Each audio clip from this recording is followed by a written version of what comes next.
Thomas, joined once again for part 2 of the Thomas Take Sports podcast by Deshaan Vincent, and we are talking about the 2016 Dallas Cowboys, America's team. Dak Prescott, backup quarterback, drafted this year in the draft by the Dallas Cowboys, stepped in on preseason, and he looked pretty good. Threw 2 touchdown passes. He threw 2 touchdowns, showed his mobility, showed his athleticism, showed why he was a guy that was one of those project-type quarterbacks that would be on a team's radar as a future as a backup and a future starter. What was your take on when he was drafted by the Dallas Cowboys, and what is your take now after watching him in the Week 1 preseason game? When he was drafted, do you remember they had he was in Panama City and got in a huge fight. It was on ESPN and everything. Yeah, yep. It seemed like there were 15 people beating him up and everything. So once he got drafted, I didn't know a whole lot about him other than that. So I don't necessarily know if that was his fault or anything like that, but obviously, in my, the way I was thinking was Dallas just went and got another Pac-Man Jones or Andy Gregory, one of those kind of guys, get in fights and do stupid stuff all the time. But after looking more into it and everything, I like him a lot. I feel like he's just a real quarterback from bottom to top. He's got great size. He's a bigger quarterback, and that's obviously something that I look into because Romo gets hurt quite often. Yeah. So I feel like he can take a hit. He doesn't take off, try to run, unless he necessarily has to. In that first preseason game, he had great numbers. He went out there, great poise, looked great. So I like him now. Is he a guy that you think will take that next step? Will he go from the backup to the starting quarterback once Romo calls it a career? I think so. I did think so. And I think it's perfect how it's kind of coming out. Because to me, I think Romo might have three years left in him. Mm-hmm. Maybe even 4. Just depending on if he gets hurt again, then he's probably done. But I think he might have 3 or 4. So for someone like him to sit behind someone like Romo and just learn the system, learn the game from a veteran like Romo, I feel like he'll be in great shape to walk in and pick up then. Well, Deshaan, I'm about to really turn the tables now. You might not be happy with me after this one. I am writing right now my division-by-division prediction for the NFL season, the 2016 NFL season. The AFC East is in the works. It should be on myfantasysportstalk.com. But right now, with Deshaan Vincent on the Thomas Take, a Dallas Cowboys fan, I'm going to lay out my prediction for the 2016 Dallas Cowboys. What do I think their record will be? 10-6. This season, Dallas will be 10-6. 10-6. 10-6. But they will have one. The division? They will not. They will not win the division at 10-6. They will not win the division at 10-6. The one team that I fear has improved a little bit more than them over the course of this offseason is the New York Giants. The reason why, they got reinforcements with Olivier Vernon. Janoris Jenkins was signed as well. And there's a wide receiver that is on the New York Giants, and his name is not Odell Beckham, that I think is going to really turn some heads this year, and that's Sterling Shepard out of Oklahoma. If you haven't watched film on Sterling Shepard, he's very good. What do you think of that take? You still there, Deshaan? Yep, down here in Charlotte. I have a lot of friends that are Giants fans. We get into it every day, all day about this. And in my opinion, I just feel like as far as the whole team, with, like I said, Romo, top 5 to 8 quarterback, Dez, the top 5 wideout, Jason Witt, the top 5 to 8 tight end, Ezekiel Elliott, in my opinion, I think he'll be a top 5 rusher. I don't think Odell and Eli can do it by themselves. I don't either. I don't know if it'll be Odell and Eli. One thing I will say as an advantage for Eli is that Peyton is not in the league anymore. And he's retired, doing Papa John's commercials, DirecTV commercials, doing his thing, doing it well. I respect it. I think it's awesome and hilarious. But Eli doesn't have to worry about being in his brother's shadow anymore. He's the only Manning that's left. So he can kind of focus on not being Peyton's little brother and focus on being Eli Manning and having a productive season. The noise, the distractions that came with that, I think won't be an issue this season. What do you think of that observation? Well, I feel as an overall competitor, though, if your older brother is playing to the point where if Peyton plays a Thursday game and Eli's playing on Sunday, Eli wants his stats better than Peyton's. Yeah. Obvious, you know what I mean? And now that he's gone, I don't know. I feel like it might bring him down a little bit. You think it might be the opposite? It could go both ways. But I do like. Now you could kind of relax, sit back. You're not as stressed anymore. You're not not really going out there to try to I don't know. You know what I mean? It's almost like you have a substitute teacher at school. You still got to go to school, everything. You still got to do work. But it's a substitute teacher, so it's it's not that serious.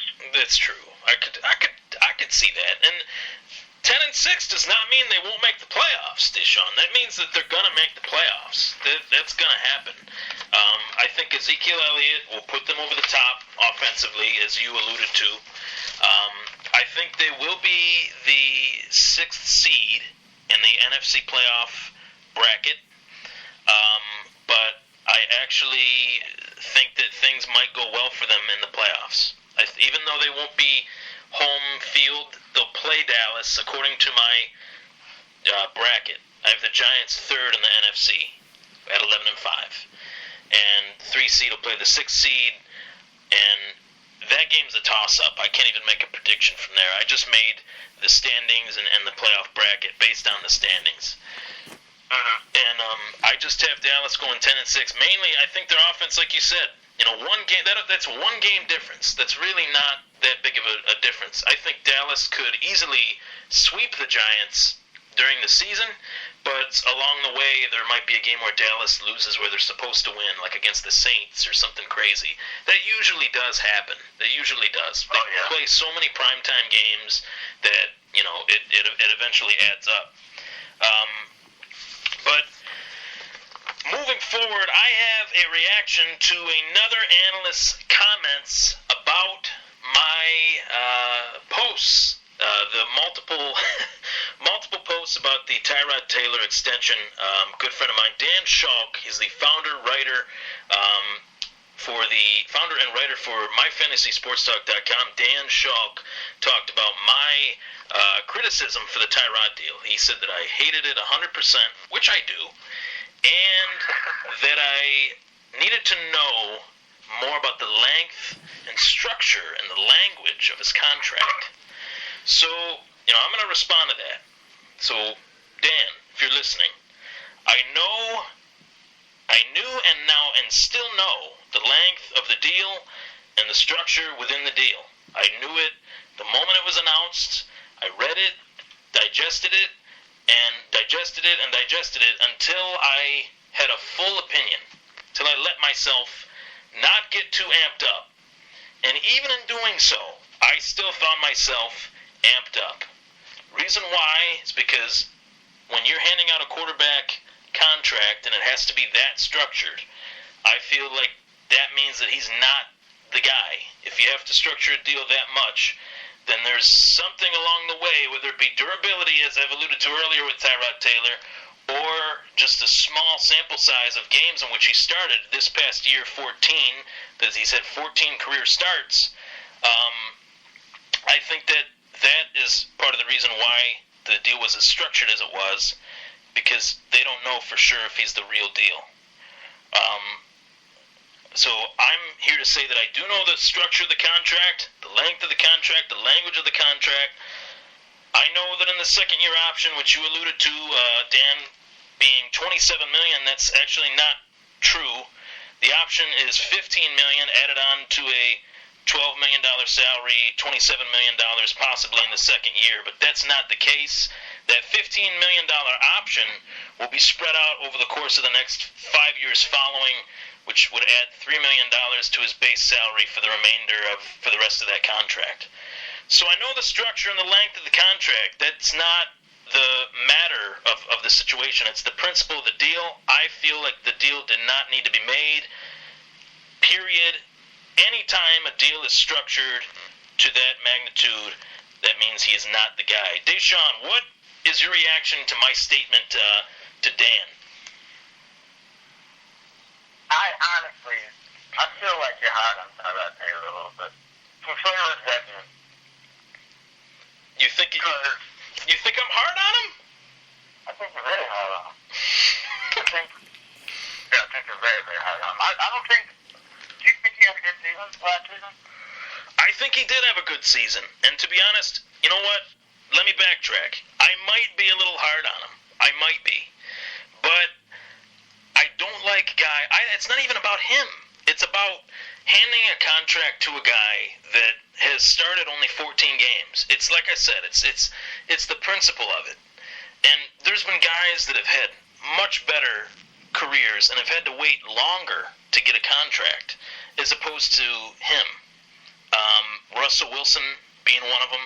I think he had to actually win the Super Bowl in order to even get talked to about re-signing a contract. Seriously, I mean that's insane. And he had a good season. You know, I don't want to come off as a Tyrod hater. I'm not. I hope he does well. For all the crap that I've went through as a Bills fan, I hope he blows the roof off of Ralph Wilson Stadium, or New Era Stadium, and I hope that he does really well and we make the playoffs and maybe win a playoff game for the first time since I was 7 years old. That would be great. Or actually, first time since I was like 3 years old. Because the last time they've won a playoff game was 1995. We were 3, and it's just, it's been a long time. And I don't feel like what he has done so far leads to the extension. But I do think...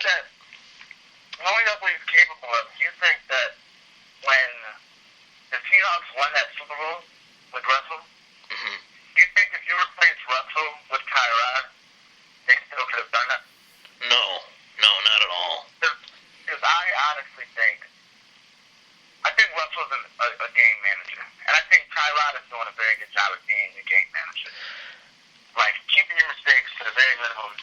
If you asked me that same question a year ago, or in the middle, if you asked me that question in the middle of this past season, like week 6, week 7, I would say maybe that's probably, I would probably agree with you, but the pace that Russell Wilson put up towards the last 8-9 weeks of the season was insane.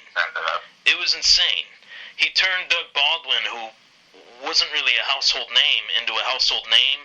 I think the numbers were like 23 touchdowns to 1 or 2 interceptions. He had a fantastic season last year.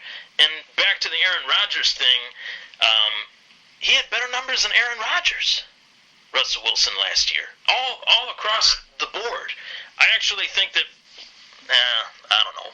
I don't know if I should say that, but I actually think as a quarterback, as a full, the full scope, I think Russell Wilson is better than Cam Newton. I would rather have Russell Wilson, to be honest. I'm really high on Russell Wilson. I like him a lot as a person, as a athlete. I think he's great for the game. I really do. He represents the sport really well. And I like his story, being a third-round pick, guy that came out of nowhere. And Tyrod does have a little bit of that, story too. He was a 6th-round pick and everything. I hope Tyrod does well. My thing is, I just didn't think he deserved that extension that soon. I thought this year was his year to prove his worth and get extended. And to the people that say, we would have paid him more next season, then that's fine. I wanted him to actually prove his worth. That's my take on that. So some of